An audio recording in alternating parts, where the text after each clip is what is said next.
Brian Summers is a senior aviation business editor at Skift. He joins me now from Los Angeles. You know, Brian, you've been writing for several months about the impact of Boeing, not from a manufacturing point of view, but from the fact that the airlines are really taking a hit. It's one of the things they really didn't need to hear about that 737 MAX.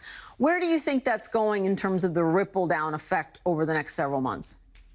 Well, it's going to be a while before we know exactly. The airlines had said they expect to be flying this aircraft by about mid-August. We now know that that's not going to happen. I think everybody in the industry thinks it'll be great news if this airplane is flying again with passengers by the end of the year.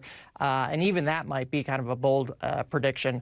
I expect we'll see the airplanes flying in the United States first because regulators have been a little bit friendlier to Boeing here and maybe the rest of the world afterward, but nothing is imminent. And the point is they're going to take some hits for that financially. They already have. Yeah, the airlines are going to take hits from that financially. The good news is long-term, Boeing should make them whole. Airlines are expecting to get compensation from Boeing. It's going to take a while. They will probably get it. One of the bigger problems that airlines have in the short term is consumer confidence, right? So regulators can clear the airplane, you know, as soon as they want, but people do not want to fly in this airplane. They're skittish. They're scared. I found it very interesting at the Paris Air Show today to see Boeing actually come out and say, you know, we're humbled by this.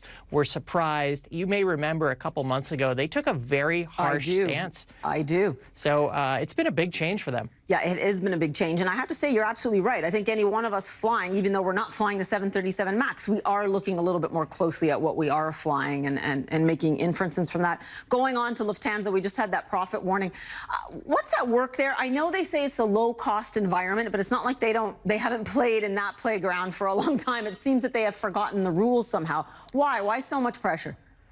Perhaps they have forgotten the rules a little bit, but it is a very harsh competitive environment right now in Europe.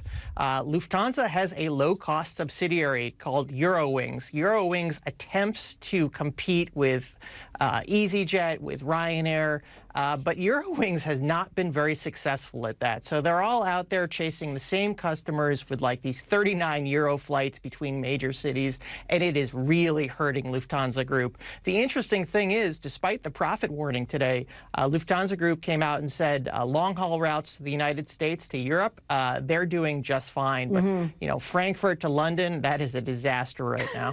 We'll remember that. Very quickly, Brian, I know that you look at both markets carefully. That whole low-cost carrier thing has settled out in the United States. Does Europe have something to learn from that? Europe probably does have something to learn from that. You'll know that there are no low-cost airlines in the United States owned by big airlines. So United Airlines had an airline maybe 15 years ago called TED. It was United's spunky low-cost airline. It did not work. The U.S. carriers got out of that game. Now they're just discounting some seats in the back of the aircraft. They're calling it basic economy. Europe didn't learn from that. So Lufthansa didn't say, we're just going to have basic economy. We're going to have some cheap seats in the back. They said, no, we need our own airline to compete with Ryanair and EasyJet. We're going to call it Eurowings, and Eurowings is going to lose a lot of money this year. It is not a good situation. Yeah, as you said, London to Frankfurt for $50 is a reality in Europe. You are not going to get any flight in that distance in the United States for $50. It is a long con dream. Not very many, certainly. Not very many. Brian, thanks so much. Really appreciate it.